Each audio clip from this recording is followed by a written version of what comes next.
The sky above Seraph Prime had turned black. Not from clouds or storms, but from ships. Hundreds of warships hung in the atmosphere like metal vultures waiting for something to die. The Drakari Empire had come without warning, and they had come to destroy everything. Ambassador Korvax stood at the window of the emergency bunker and watched his world burn. He was a Volante, a being with soft blue scales and long thin tendrils that hung from his head like silver hair. His people were scientists and artists. They built beautiful cities of crystal and light. They studied the stars and wrote poetry about the universe. They had never built weapons because they believed the galaxy was a place of peace. They had been wrong. The first Drakari bombs had fallen 3 days ago. Since then, Korvax had sent messages to every species in the Galactic Council. He had begged and pleaded and promised anything they wanted in return for help. The responses had broken his heart one by one. The Etherians, beings of pure light who floated through space on solar winds, had sent a beautiful message about the tragedy of violence. They expressed deep sorrow for the Volante suffering. They said they would meditate on peace and send healing thoughts. They did not send ships. The Moradi, a species of living crystal who thought in mathematics and spoke in equations, had sent a detailed analysis. They calculated the cost of intervention versus the benefits. They determined that helping the Volante would result in a 63% chance of wider war. They recommended accepting the loss as the logical choice. They did not send ships. The Zentari, ancient beings who had traveled between stars when humans were still living in caves, had simply disconnected from the communication channel. They did not even bother to say no. Korvax had saved the humans for last. He did not know much about them. They were a young species, barely 200 years into space travel. They fought among themselves constantly. They were loud and emotional and confusing. The other species on the Galactic Council often spoke about humans, the way adults speak about difficult children. But Korvax was desperate. He sent the message anyway. 14 hours away, on the edge of known space, a ship called the USS Defiance was running a routine patrol. The ship was not pretty. It was covered in scars from old battles, patches of mismatched metal where repairs had been made in a hurry. The paint was faded and chipped, but the weapons were polished and ready, and the crew knew how to use them. Commander Danny Hartwell sat in the captain's chair and stared at the stars on the view screen. He was 43 years old, but he looked older. His hair had gone gray at the temples. Deep lines marked his face around his eyes and mouth. He had the look of a man who had seen too much and forgotten how to sleep without nightmares. 6 years ago, Danny had been a different person. He had been married to a woman named Grace. They had lived on a small colony world called New Eden. It was a quiet place, a farming community where people grew crops and raised children and believed they were safe. The Drakari had burned New Eden in a single afternoon. Danny had been off-world when it happened, running supplies to a nearby station. He had watched the attack from his ship, too far away to help, close enough to see everything. He had watched the fire spread. He had listened to the screams on the radio until the screams stopped. Grace had been visiting her mother that day. Neither of them survived. Danny had not been the same since. He had volunteered for the most dangerous missions. He had requested assignment to the Defiance, a ship that patrolled the areas where Drakari raiders liked to hunt. He told himself he was protecting other colonies from what had happened to New Eden, but deep down, he knew the truth. He was looking for a fight. He was looking for revenge. He was looking for a way to make the pain mean something. His communications officer, Lieutenant Lisa Brennan, turned from her console. She was young, maybe 28, with short brown hair and serious eyes. She had joined the Defiance 6 months ago after her transfer request was approved. Danny did not know her full story yet, but he knew she had lost someone to the Drakari. Everyone on the Defiance had lost someone. "Sir, we are receiving a priority distress signal," Lisa said. "It is from the Volanthi homeworld. They are requesting immediate military assistance." Danny sat up straighter. "Put it on screen." The view screen flickered, and Ambassador Korvax appeared. He looked terrible. His scales were dull and gray from stress. His tendrils hung limp around his face. Behind him, through a window, Danny could see orange flames lighting up the sky. "This is Ambassador Korvax of the Volanthi people," the alien said. His voice was shaking. "Our world is under attack by the Drakari Empire. We have contacted the Galactic Council, but no one is coming. Our cities are being destroyed. Our people are dying. We are not warriors. We do not have weapons. Please, if anyone can hear this message, we need help. We need someone to fight for us because we cannot fight for ourselves." The message ended. The bridge was silent. Danny felt something stir in his chest. It was cold and hard, like a piece of metal that had been sleeping and was now waking up. He knew that feeling. He had felt it every day for 6 years. It was anger. But it was more than anger. It was purpose. "How far?" he asked quietly. Lisa checked her console. 14 hours at maximum burn, sir. But Danny, Earth Command has not authorized any intervention. The Galactic Council has decided not to act. If we go alone and without orders. "I did not ask about orders," Danny said. "I asked how far." Lisa looked at him for a long moment. Then she nodded slowly. 14 hours, sir." Danny stood up from his chair. He looked around the bridge at his crew. There were 12 people there, men and women of different ages and backgrounds. But they all had the same look in their eyes. They all had the same scars on their souls. They had all lost something to the Drakari, and they had all been waiting for a chance to do something about it. "I am not going to order anyone to come with me," Danny said. "This is not an official mission. Earth Command will probably throw us in prison when we get back, if we get back. The Drakari have more than 30 ships in orbit around that planet. We have one. The smart thing to do would be to follow orders and keep flying our patrol route." He paused and looked at the frozen image of Ambassador Korvax on the screen. "But I am not feeling very smart right now. I am feeling angry. And there's a whole planet full of people who cannot defend themselves, who asked the entire galaxy for help, and the entire galaxy said no. Everyone except us." He sat back down in his chair. "Helm, set course for Seraph Prime. Maximum speed." The helm officer, a quiet man named Pete Bradley, did not hesitate. His fingers moved across the console, and the stars on the view screen began to shift as the Defiance changed direction. Lisa leaned over to Danny. "Sir, I should tell Earth Command what we are doing."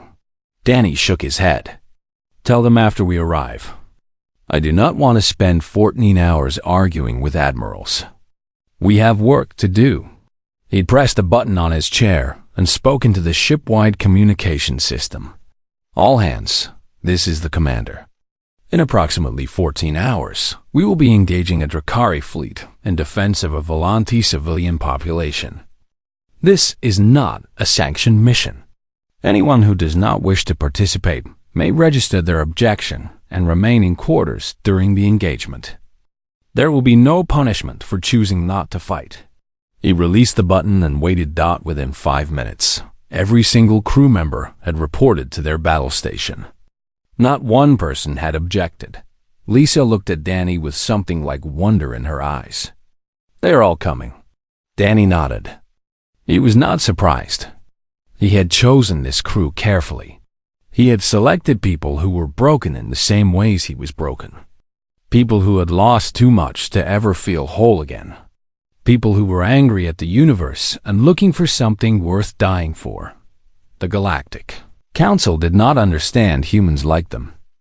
The peaceful species thought all humans were violent. The logical species thought all humans were emotional. But neither of them understood the truth. The truth was that some humans became gentle after pain. They healed and moved on and built new lives. But some humans became hard. The pain did not make them weak. It made them dangerous. It made them angry. And sometimes, angry was exactly what the galaxy needed. The Defiance flew through the darkness toward Seraph Prime, a single ship carrying a crew of broken warriors. Behind them, the comfortable safety of charted space fell away. Ahead of them, an enemy fleet waited with weapons ready. Danny Hartwell sat in his chair and thought about his wife. He thought about the day they had met, the day they had married, the last time he had heard her voice. He thought about the fire and the silence and the empty years that followed. Then he thought about Ambassador Korvax, standing in a bunker watching his world die, begging for help that would never come. Except it was coming now. The angry humans were on their way. The Defiance had been flying toward Seraph Prime for 3 hours when the first message arrived. Lieutenant Lisa Brennan looked at her console and blinked several times. She thought she might be seeing things. Then she checked the readings again and turned to Commander Danny Hartwell with a strange expression on her face. "Sir, we have company," she said. Danny frowned. "Drakari?" "No, sir. Humans." Lisa shook her head slowly. 4 more ships have changed course and are heading to Seraph Prime. They picked up our trajectory change and figured out where we are going. Danny stood up and walked to her console. He looked at the ship names on the screen and felt something twist in his stomach. He knew these ships. More importantly, he knew the people who commanded them. The USS Warhammer was a heavy destroyer commanded by Captain Kevin Drake.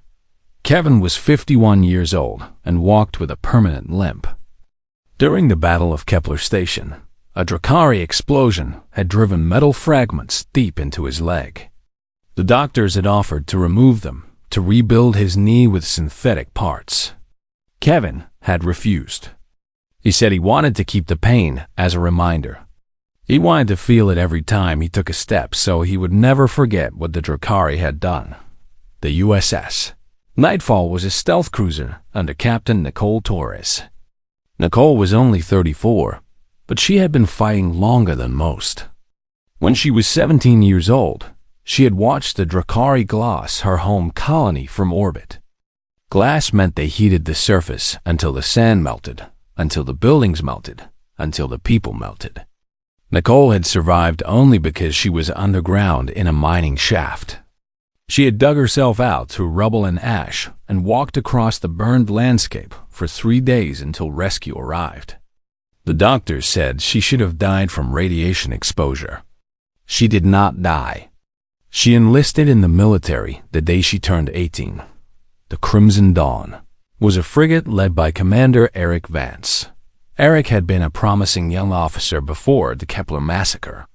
During that battle, his commanding officer had ordered a retreat. Eric had refused. He had kept his ship in the fight while civilians evacuated. He had saved 11,000 lives that day. Earth Command had nearly thrown him in prison for disobeying orders. Instead, they had given him the Crimson Dawn and sent him to the edge of space where he could not cause any more trouble.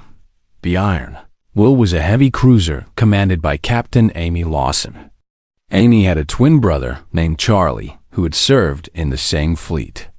2 years ago, Charlie's ship had been captured by the Drakari. They had kept him alive for 6 months in a prison camp.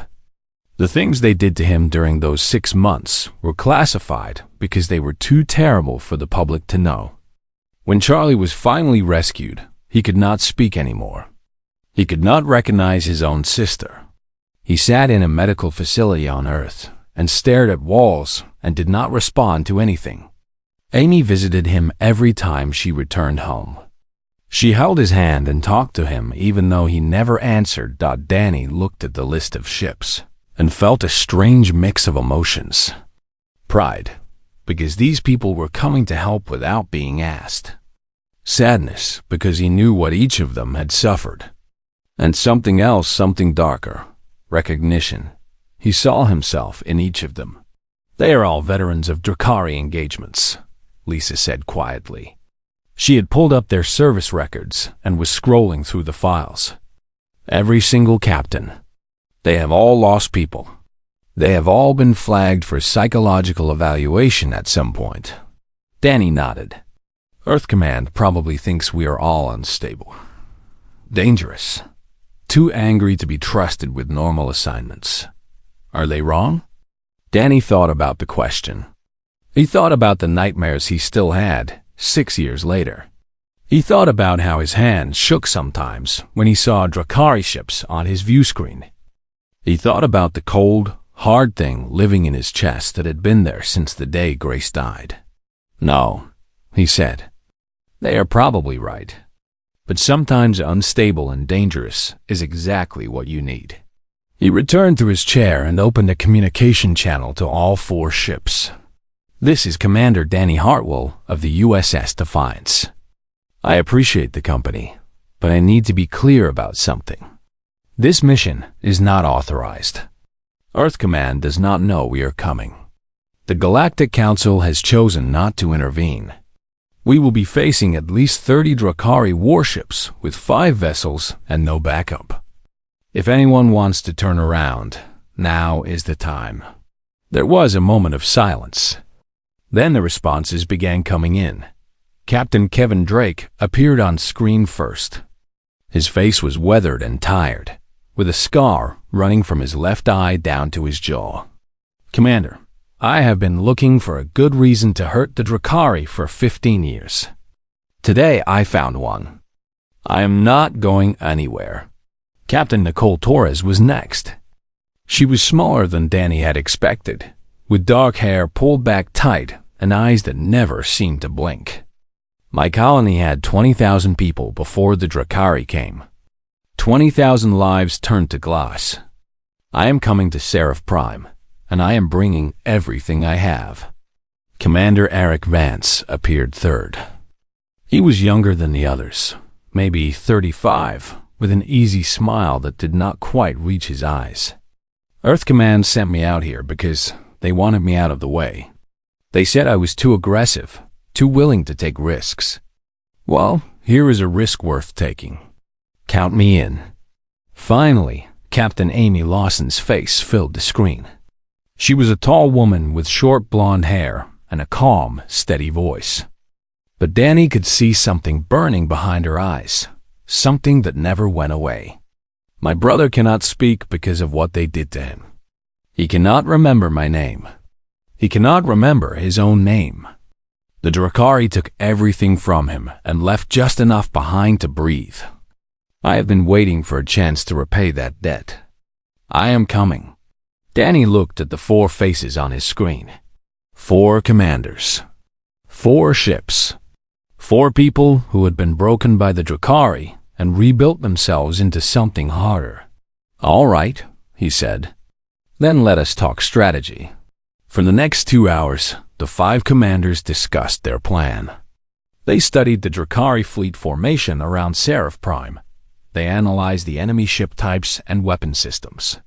They calculated angles of approach and escape routes. They planned for every scenario they could imagine, but everyone on those ships knew the truth. The numbers were against them. 5 ships against more than 30 was not a battle. It was a suicide mission. They were going to Seraph Prime, knowing they would probably die there, and not one of them cared. Lisa watched the planning session from her station and tried to understand. She had lost people too. Her grandmother had died on New Helsinki when the Drakari attacked that colony. But Lisa had always thought she processed her grief normally. She had mourned. She had healed. She had moved on with her life. These people had not moved on. They had turned their grief into fuel. They had taken their pain and sharpened it into a weapon. And now they were flying toward almost certain death because someone they had never met was asking for help. She walked over to Danny during a break in the planning session. "Can I ask you something, sir?" Danny looked up from his tactical display. Go ahead. Why are we really doing this? The truth. Danny was quiet for a long moment. He looked at the stars outside the viewport, the vast empty darkness between worlds. Do you know what the worst part of losing someone is?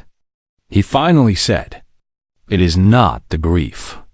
Grief fades with time. The worst part is feeling helpless. Standing there watching something terrible happen and knowing there is nothing you can do. That feeling never goes away.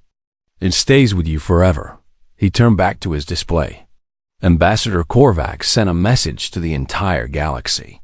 He begged for help, and everyone said no. Everyone except 5 ships full of broken humans who know exactly what it feels like to watch everything burn. Danny shook his head. We are not doing this because we think we can win. We are doing this because someone needs help, and we are the only ones willing to try. Lisa thought about her grandmother. She thought about the stories she had heard, the fire spreading through the colony streets, the old woman who could not run fast enough to escape. She thought about helplessness. I understand, she said quietly. I know you do. Danny gave her a small, sad smile. That is why you are here. The 5 ships flew on through the darkness. Behind them, Earth Command was probably already wondering where they had gone. Ahead of them, the Drakari fleet waited with weapons charged and shields raised. On Seraph Prime, Ambassador Korvax received word that human ships were approaching. He stared at the message for a long time, unable to believe it was real. The galaxy had abandoned his people. The powerful species had decided the Volanthi were not worth saving, but 5 human ships were coming anyway. Korvax did not understand humans. No one in the galaxy really did. They were strange creatures, full of contradictions. They could be peaceful and violent, logical and emotional, kind and cruel. They were impossible to predict, but they were coming. When everyone else had found reasons to stay away, the humans were coming. Korvax looked out his window at the burning sky and felt something he had not felt in days. He felt hope. Warlord Desix stood on the bridge of his flagship, the Devastator, and smiled at the destruction below. The Volanthi homeworld was beautiful when it burned. The crystal cities caught the firelight and scattered it into 1,000 colors. The forest blazed like torches reaching toward the sky. Even the oceans seemed to glow where the debris fell and heated the water to boiling dot. This was what Desix lived for. The conquest. The domination. The screams of weaker species as they realized their lives meant nothing against Drakari power. The Volanthi had been disappointingly easy to break.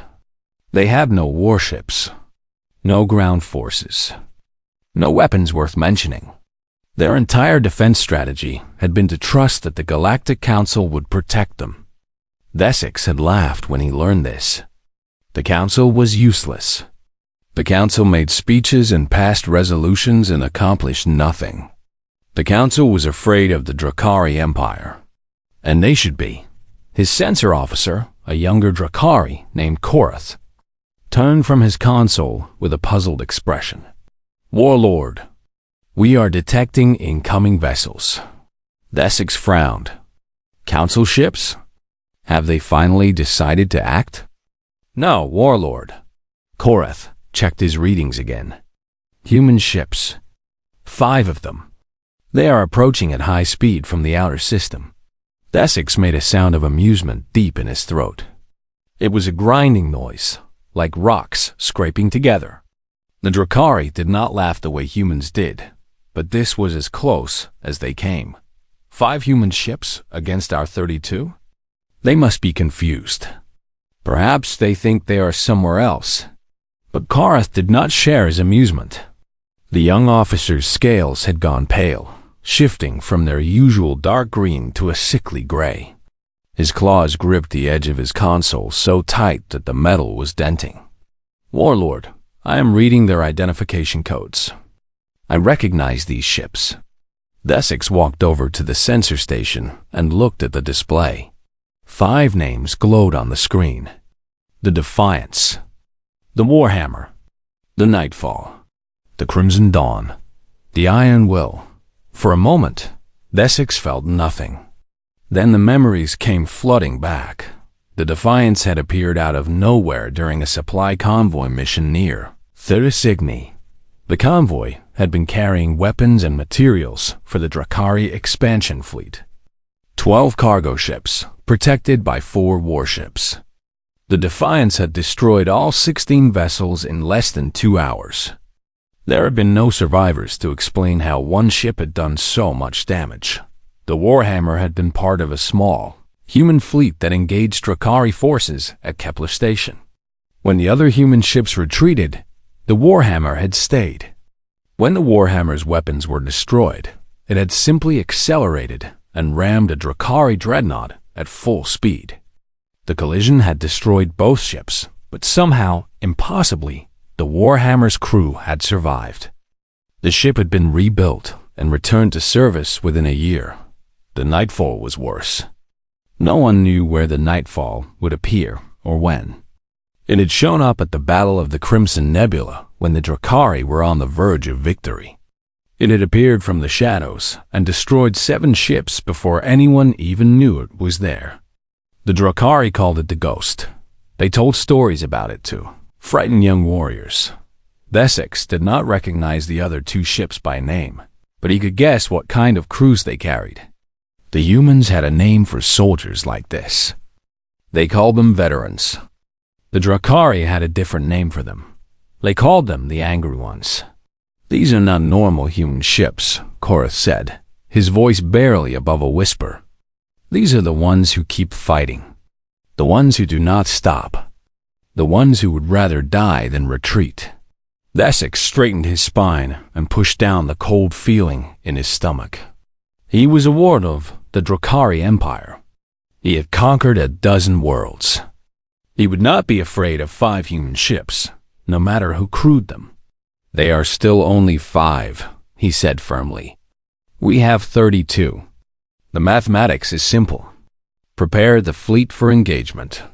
On the Defiance, Commander Danny Hartwell watched the Drakari fleet on his view screen and felt the cold thing in his chest begin to wake up. It had been sleeping for a long time, waiting for a moment like this. Now it was stirring, stretching, remembering why it existed. All ships, this is Hartwell, he said over the fleet communication channel. The Drakari know we are here. They are forming up for engagement. I want everyone to remember our objective. We are not here to win a battle.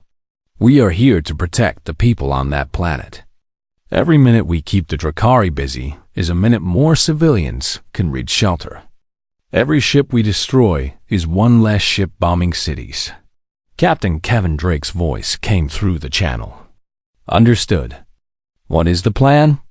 Danny studied the enemy formation. The Drakari had arranged their ships in a standard defensive pattern, with the largest vessels in the center and smaller support ships around the edges. It was a smart formation against a frontal assault. But Danny was not planning a frontal assault. The Drakari fight like conquerors, Danny said. They like to dominate. They like to surround their enemies and crush them slowly. So we are not going to let them surround us.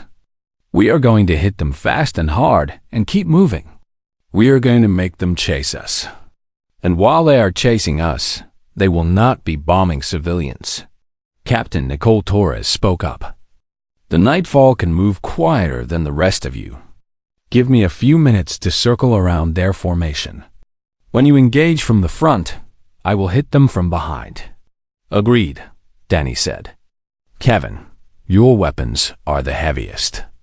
I want you leading the main assault. Eric, Amy, you are with me. We will punch through their formation and scatter them. And then what? Commander Eric Vance asked. Danny smiled, though there was no humor in it. Then we make them angry. Angry enemies make mistakes. The fleet split up. The Nightfall peeled away and vanished into the darkness, its stealth systems making it invisible to sensors. The other 4 ships formed into an attack formation and accelerated toward the Drakari fleet. On the Devastator, Warlord Desix watched the human ships approach and felt his confidence returning. 4 ships now, not 5. One must have fled. The others were flying straight at his fleet like they wanted to die. Perhaps they are surrendering, Korath suggested. Humans do not surrender, Desix replied. They are too stupid for that. They think courage is more important than survival. We will teach them otherwise. He opened a channel to his fleet. All ships, prepare to engage. Target the lead vessel first. Destroy it quickly, and the others will break. The first shots were fired when the human ships were still at extreme range. Beams of energy crossed the darkness between the fleets, bright enough to light up the void for a moment before fading away. Most of the shots missed. The humans were moving too fast, changing direction too often. Then the human ships entered weapons range, and everything changed. Danny Hartwell had spent 6 years studying how the Drakari fought. He knew their weapons, their shields, their tactics. He knew where they were strong and where they were weak. And he knew exactly where to hit them to cause the most damage. Target their communication arrays, he ordered. If they cannot coordinate, they cannot fight effectively. The Defiance's weapons found their marks. 2 Drakari ships lost their communication systems in the first 30 seconds of the engagement. Suddenly, those ships were blind and deaf, unable to receive orders or share information with the rest of the fleet. The Warhammer came in hard, its heavy guns blazing. Captain Kevin Drake did not bother with precision strikes. He targeted the center of the Drakari formation and poured fire into the largest ships he could find. His weapons were not subtle, but they were devastating. 2 more Drakari vessels began venting atmosphere from massive hull breaches. The Crimson Dawn and the Iron Will swept around the edges of the battle, targeting the smaller support ships that the Drakari relied on for repairs and resupply. Commander Eric Vance destroyed 3 of them before they could even raise their shields. Captain Amy Lawson crippled 2 more with precision strikes. To their engine cores. And then the nightfall appeared. Captain Nicole Torres had circled around the entire Drakari formation while everyone was focused on the frontal assault. She came in from below, where no one was looking, and opened fire on the rear of the enemy fleet. Her first target was the Drakari flagship. Warlord Desix felt his ship shake as weapons fire struck the Devastator's shields. Alarms began screaming throughout the bridge.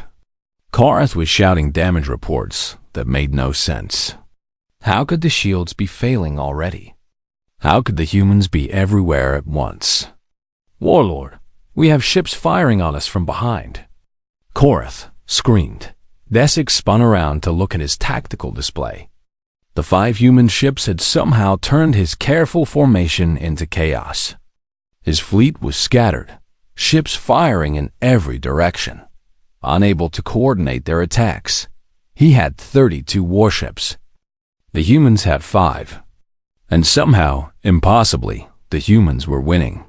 All ships, focus fire on the closest enemy vessel. Desix bellowed. Stop shooting at everything and work together.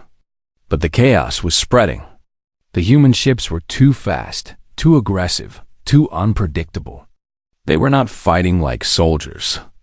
They were fighting like people who had nothing to lose. They were fighting like angry humans. And for the first time in his life, Warlord Desix understood why the galaxy feared them. The battle for Seraph Prime lasted 11 hours. Later, military historians from across the galaxy would study those 11 hours and try to understand what had happened. They would analyze the tactics, the weapons, the movements of ships through space. They would create simulations and run calculations, and write papers with complicated titles. None of them would ever truly understand, because the Battle of Seraph Prime was not won by tactics or weapons or clever strategies. It was won by rage. Pure, Undiluted, unstoppable human rage. The first 3 hours were chaos. The 5 human ships tore through the Drukhari formation again and again, never staying in one place long enough to be surrounded, never giving the enemy a chance to coordinate. Danny Hartwell commanded from the bridge of the Defiance. His voice calm and steady, even as explosions rocked his ship and damage reports piled up on his console. Lieutenant Lisa Brennan worked beside him, her fingers dancing across her console as she tracked enemy ships and calculated firing solutions. She had never been in real combat before today. She had trained in simulators and read reports and thought she understood what battle was like. She had been wrong. Nothing could have prepared her for this, but something strange happened as the hours passed. Her fear faded. Her hands stopped shaking. She found a kind of clarity she had never experienced before, a focus so intense that everything else disappeared. There was only the battle. There was only the next target. There was only the need to keep fighting. She understood now why Commander Hartwell and the others were the way they were. Pain did not always break people. Sometimes it burned everything else away until only the important things were left in the 4th hour. The Drukhari finally managed to coordinate an attack on the Warhammer. 7 enemy ships surrounded Captain Kevin Drake and opened fire from all directions. The Warhammer shields failed almost immediately. Hull breaches appeared across the ship. Fires broke out on multiple decks. Kevin watched his ship dying around him and made a decision. "All hands, abandon ship," he ordered. "Get to the escape pods, now." His crew hesitated. They did not want to leave him. But Kevin's voice left no room for argument. "That is an order. Go." The crew fled to the escape pods. Kevin stayed at the helm. He pushed the Warhammer's damaged engines to full power and aimed his ship directly at the center of the Drukhari formation. On the Defiance, Danny saw what Kevin was doing. "Kevin, what are you thinking?" He called over the communication channel. Kevin's voice came back, rough and tired, but somehow peaceful. "I am thinking that I have been angry for 15 years. Danny, I am thinking that I have been looking for a way to make it mean something. I am thinking that 7 enemy ships are about to have a very bad day." The Warhammer accelerated. The Drukhari ships tried to move out of the way, but they were too close together, too tangled up in their own formation. They could not escape. The Warhammer hit the first Drukhari ship at full speed. The collision was so violent that the blast could be seen from the planet's surface. Ambassador Korvax watched from his bunker as a new sun seemed to bloom in the sky, bright and terrible and brief. When the light faded, 4 Drukhari ships were destroyed. 2 more were crippled beyond repair. And somehow, impossibly, an escape pod was drifting away from the wreckage with Captain Kevin Drake still alive inside. Danny stared at his view screen in disbelief. "Kevin, how the hell did you survive that?" Kevin's voice was weak, but amused. "I do not know, but I am not complaining." The Drukhari fleet was falling apart. They had started with 32 ships. Now they had fewer than 20, and the number kept dropping. The human ships should have been destroyed hours ago, but they refused to die. Every time it seemed like they were finished, they somehow kept fighting in the 7th hour. Sergeant Marcus Cole led a boarding party onto a damaged Drukhari cruiser. The Drukhari were the most feared warriors in the galaxy. They were taller than humans, stronger than humans, covered in armored scales that could stop a blade. No one boarded Drukhari ships. It was suicide. Marcus did not care about suicide. He had stopped caring about a lot of things after his wife died in a Drukhari raid 5 years ago. He walked through the corridors of the enemy ship with his weapon raised and his face blank. Drukhari soldiers rushed to stop him. He shot them. More came. He shot them too. A plasma blast hit him in the chest and burned through his armor. He kept walking. Another blast hit his arm. He switched his weapon to his other hand and kept firing. The Drukhari Crew watched this human walk through fire like it did not matter. They saw him take wounds that should have killed him and keep coming. They saw the look in his eyes, empty and cold and absolutely certain. They surrendered.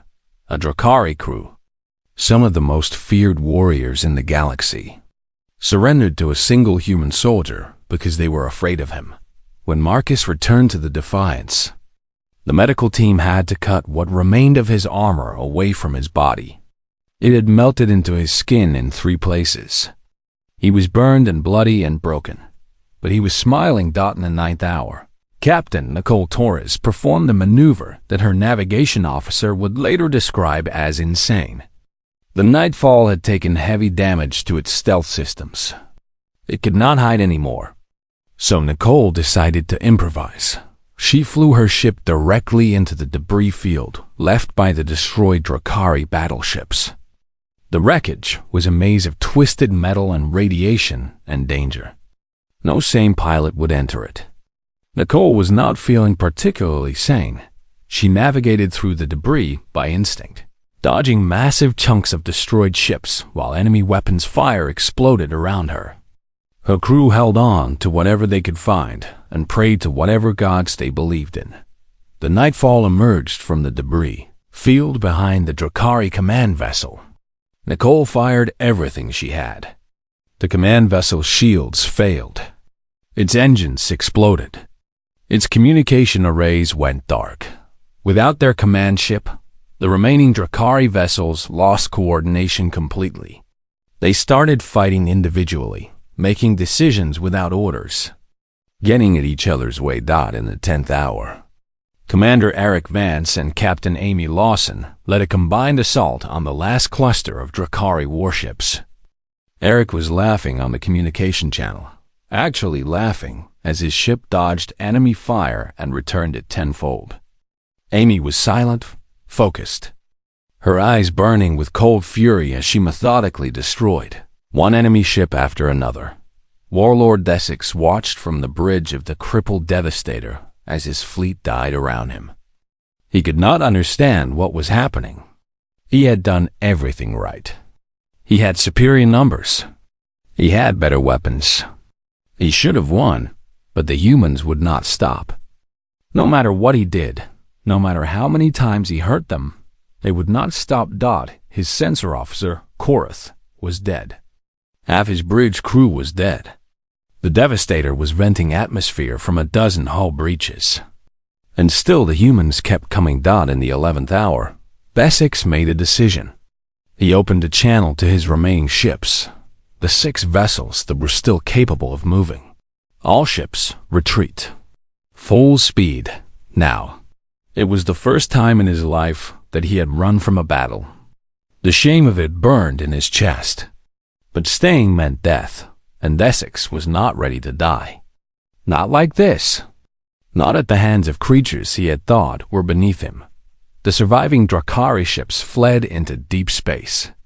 They left behind 26 destroyed vessels, 4 captured ships, and a planet that was no longer burning. Danny Hartwell sat in his command chair and watched the enemy run. He was exhausted. His ship was barely holding together. 43 members of his combined fleet had died during the battle. The Warhammer was gone, but they had won. 5 ships against 32, and they had won. Lisa walked over to him and put a hand on his shoulder. She did not say anything. She did not need to. Danny looked at the planet on his view screen. The blue and green world that was still there because a handful of angry humans had decided it mattered. "Contact Ambassador Korvax," he said quietly. "Tell him the Drakari are gone. Tell him his people are safe." Lisa nodded and went to her console. The angry humans had done what the entire galaxy said was impossible. Now they had to figure out what came next. 3 weeks after the Battle of Seraph Prime, Commander Danny Hartwell stood before the Galactic Council. The council chamber was enormous. It had been built centuries ago when the great species of the galaxy first decided to work together.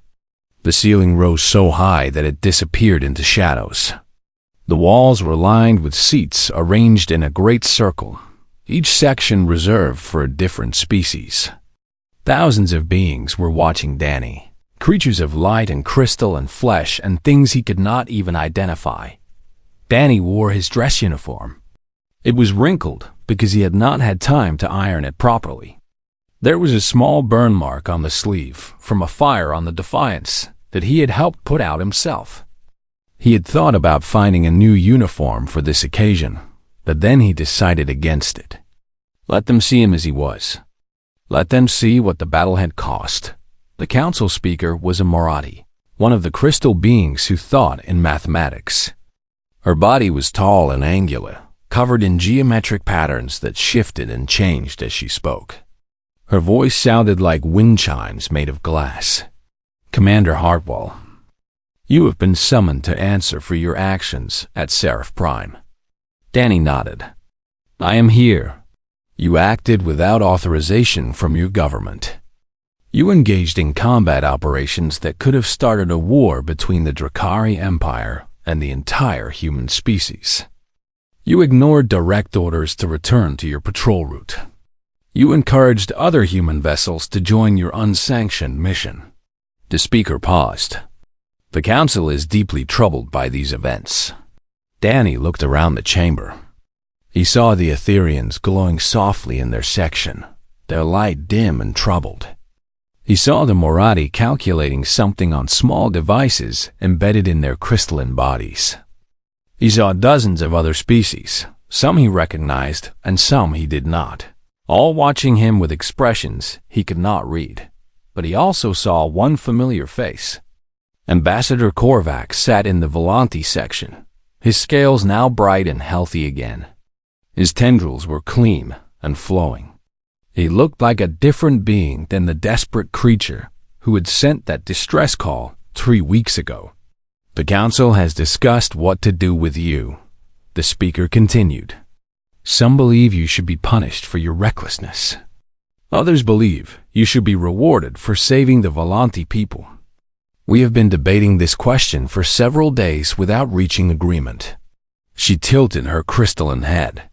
Before we make our decision, we would like to hear from you.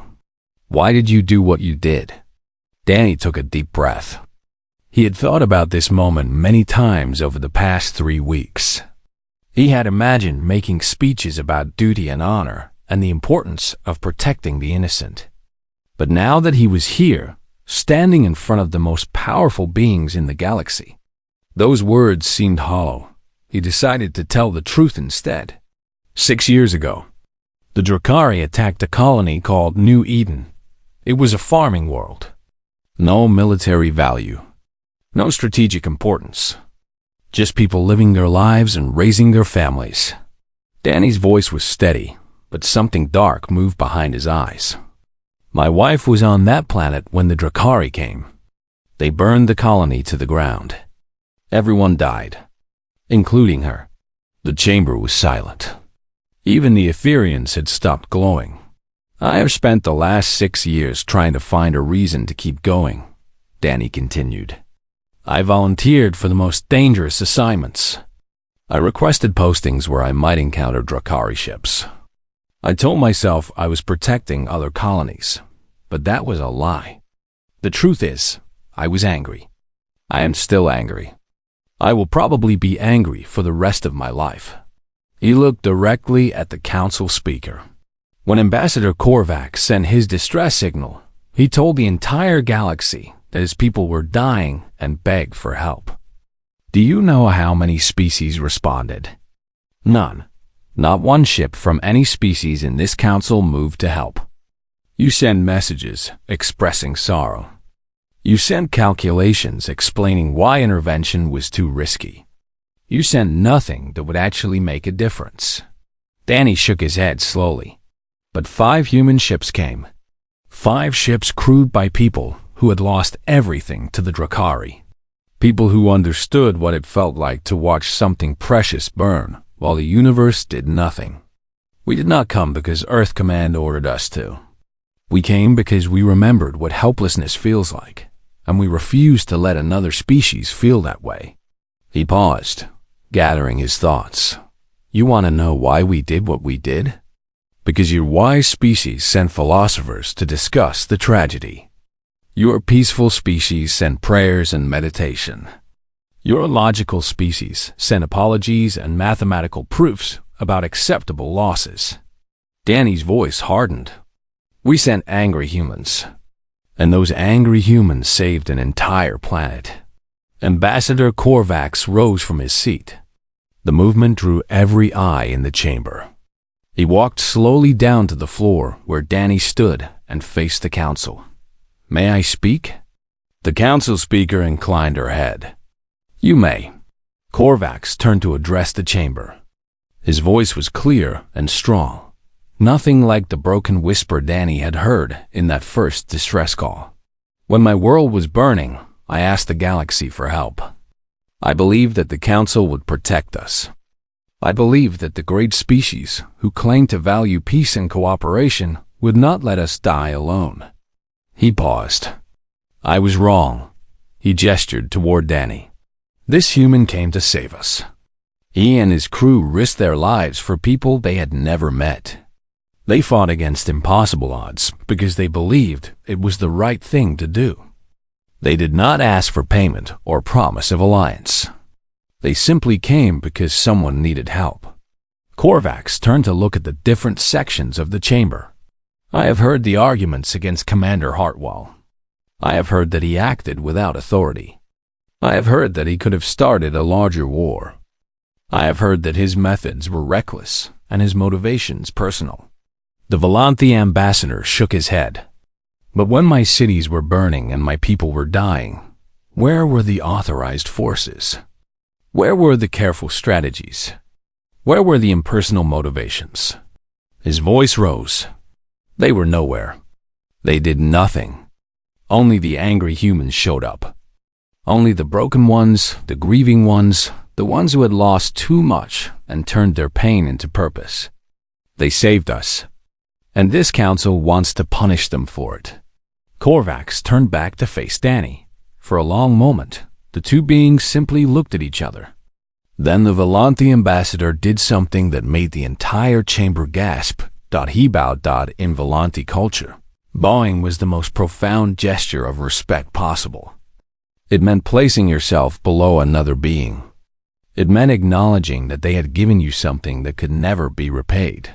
No one in the history of the Galactic Council had ever seen a Volanthi bow to a human before. Thank you, Korvax said simply. Thank you for being angry. Danny nodded, his throat too tight to speak. The council debated for 3 more hours. In the end, they decided not to punish Commander Hartwell or any of the human crews who had participated in the battle. The vote was not unanimous. The Moratti abstained, claiming the mathematics were inconclusive. Several other species expressed concern about setting a precedent, but the Volanthi had made their position clear. And the galaxy had watched what happened when angry humans decided to help. That evening, Danny returned to the Defiance. Lisa met him at the airlock with a cup of coffee, just like she always did. The ship was still damaged, still patched together with whatever materials they could find. They would need months of repairs before they could return to active duty. So what happens now? Lisa asked. Danny looked out the viewport at the stars. Somewhere out there, the Drakari were regrouping. Somewhere out there, another species might be sending out a distress call right now, hoping someone would answer. Now we repair the ship, Danny said. And then we go back out there. Because the galaxy is full of people who need help. And we are still angry. Lisa smiled. It was a small smile, but it was real. Good, she said. I was hoping you would say that. The Defiance hung in orbit around the Council world, battered but unbroken. Its crew rested, knowing that more battles waited ahead. They were not heroes in the traditional sense. They were not noble warriors fighting for glory. They were damaged people carrying scars that would never fully heal. But they were exactly what the galaxy needed. Because sometimes anger was not a weakness. Sometimes anger was a gift. Sometimes, the broken ones were the only ones willing to stand up and fight. And as long as there were angry humans in the universe, no one would ever have to face the darkness alone.